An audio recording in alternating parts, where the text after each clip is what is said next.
안녕하세요. 오늘도 김선생의 김선생입니다. 제가 드디어 유튜브 온라인 강의를 시작했습니다. 그동안 오프라인 강의를 통해서 많은 선생님들과 학생들을 만났는데요. 조금 더 많은 분들에게 지식을 나누고자 이렇게 유튜브 온라인 강의를 시작하게 됐습니다. 사실은 좀 더 일찍 시작하려고 했는데요.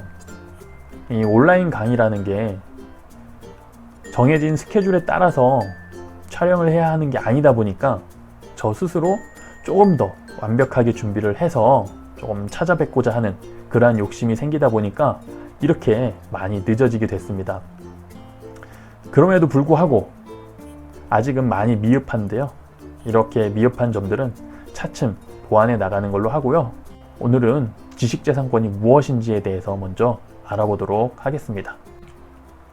빌 게이츠는 이렇게 이야기를 했습니다. 오늘날 나를 있게 한 1등 공신은 지식재산권이었다.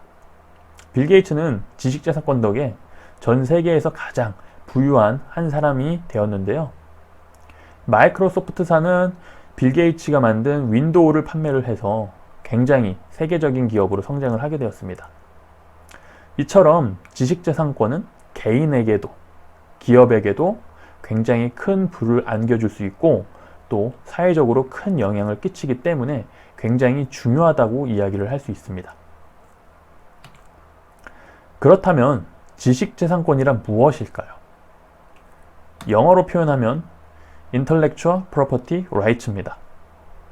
흔히 이 단어들을 줄여서 IP라고 이야기를 많이 합니다. 저 같은 경우는 지식재산권 법학 석사 과정을 수료한 상태예요. 그래서 저희 대학원 친구들끼리는 지제인이라는 표현을 많이 사용을 합니다.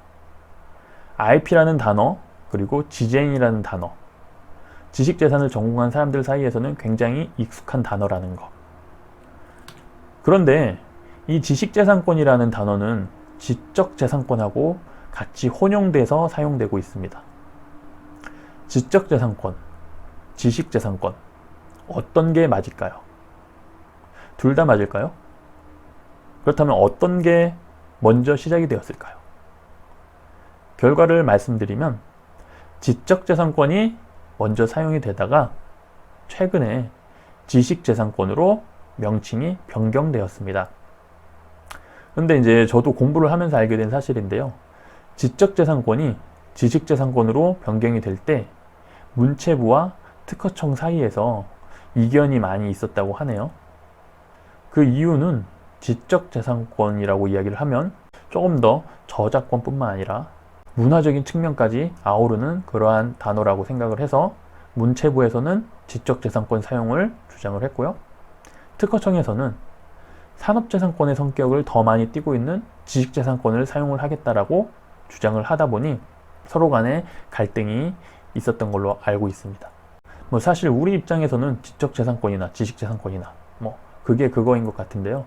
기관들은 이렇게 작은 단어 하나에서도 자신들의 입장을 대변하기 때문에 굉장히 중요한 그러한 요소인 것 같습니다. 지식재산권의 목적을 좀 살펴보면은 저작자, 발명가, 과학기술자 및 예술가, 지식재산 창출가가 창의적이고 안정적으로 활동할 수 있도록 함으로써 우수한 지식재산의 창출을 촉진하여 경제, 사회 및 문화 발전과 국민의 삶의 질 향상에 이바지하는 것, 이렇게 되어 있는데요. 이렇게 딱딱한 건 차츰 실제 사례를 통해서 자세히 한번 들여다보도록 하겠습니다. 지식재산은 다음과 같은 특징을 가지고 있어요. 유체재산권, 무체재산권. 지식재산권은 둘 중에 어느 재산권에 해당이 될까요? 그렇습니다. 무체재산권에 해당이 되는데요. 흔히 우리가 머릿속으로 생각하고 있는 것들 혹은 이렇게 흥얼거리는 노래, 보이지 않는 이러한 것들이 지식재산에 해당이 되고요. 우리는 이를 무체재산권이라고 이야기를 해요. 그렇다면 유체재산권은 어떤 게 해당이 될까요? 지금 제가 유튜브 방송을 하고 있는 카메라 혹은 노트북 혹은 제가 거주하고 있는 집, 이런 것들이 바로 유체재산권에 해당이 되는데요. 두 가지는 성격이 굉장히 많이 다릅니다. 먼저 무체재산권의 경우는 일단 다양한 사람들이 동시에 사용을 할 수가 있어요. 예를 들면 제가 유튜브 영상을 통해 여러분들에게 강의를 전달을 하면은 제 강의는 동시에 수십 명이 혹은 수백 명이 함께 들을 수 있다라는 거. 반대로 유체재산권은 저 혼자밖에 혹은 뭐 가족들 정도밖에 같이 함께 사용을 못 한다는 거죠. 지금 제가 방송을 위해 사용하고 있는 이 카메라나 노트북의 경우 저 혼자 지금 사용을 하고 있죠. 무체재산권하고는 굉장히 성격이 다른 부분이에요. 그리고 저희 집에 여러분들이 제 강의를 듣겠다고 무수히 많은 분들이 찾아오신다면 굉장히 곤란해지겠죠. 이처럼 유체재산권은 숫자가 굉장히 제한되어 있는 반면에 무체재산권은 사용할 수 있는 그러한 인원들이 굉장히 크다라는 것. 그리고 또 하나, 유체재산권은 소유의 개념이 강해서 내가 어떠한 물건을 돈을 지불해서 구매를 했다라면 이 물건은 제가 되팔지 않는 이상은 평생 제 소유가 되는 거죠. 무체재산의 경우는 권리에 대한 기간이 정해져 있어요. 뒤에서 배우시겠지만 특허의 경우는 20년, 실용신안의 경우는 10년, 이처럼 보호되는 기간들이 정해져 있다는 거죠.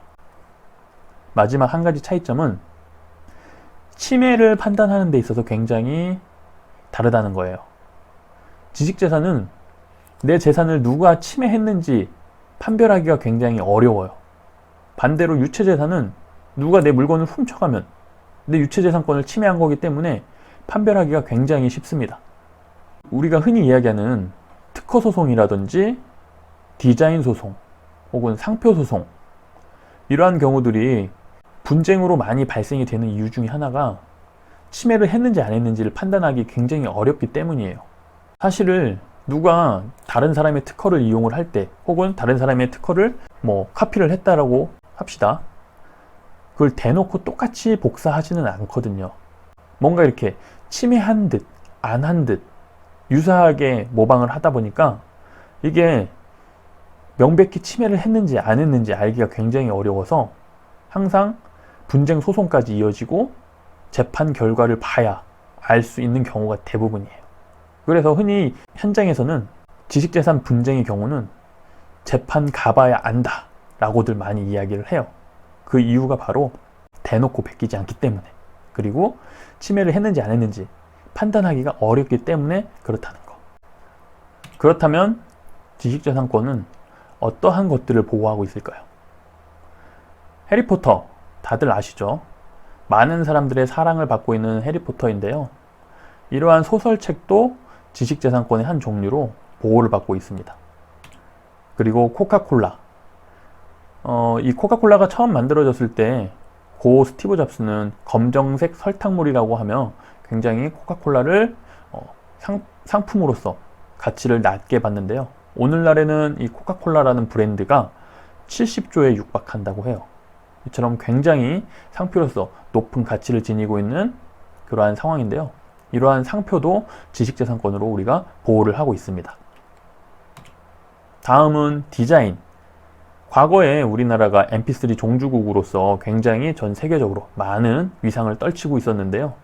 어느 날 갑자기 혜성처럼 등장한 애플의 아이팟으로 인해서 mp3 산업 전체가 흔들리기 시작하면서 점유율이 땅바닥으로 완전히 곤두박질 친 그러한 사례가 있는데요.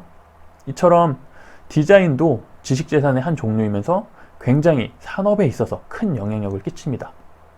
이 디자인 하나 때문에 우리나라의 mp3 산업이 뿌리째 흔들렸고, 애플은 반대로 이 디자인 하나로 굉장히 큰 경제적인 가치를 얻었었죠. 이처럼 지식재산으로 보호하고 있는 것들은 굉장히 다양해요. 그리고 이러한 지식재산권은 크게 세 가지로 구분을 할 수 있는데요. 산업재산권, 그리고 저작권, 신지식재산권. 크게 이 세 가지 범주로 구분이 가능하고요. 산업재산권은 또다시 분류를 하게 되면 특허, 실용신안, 디자인, 상표로 나뉘어져요. 이처럼 굉장히 다양한 지식재산권들이 존재하고 있는데요. 다음 시간에는 이러한 지식재산권들이 어떠한 특징을 갖고 있는지에 대해서 한번 알아보도록 하겠습니다. 오늘 첫 영상 많이 부족하지만 끝까지 시청해 주셔서 감사하고요. 다음 영상에서 다시 또 찾아뵙도록 하겠습니다. 감사합니다.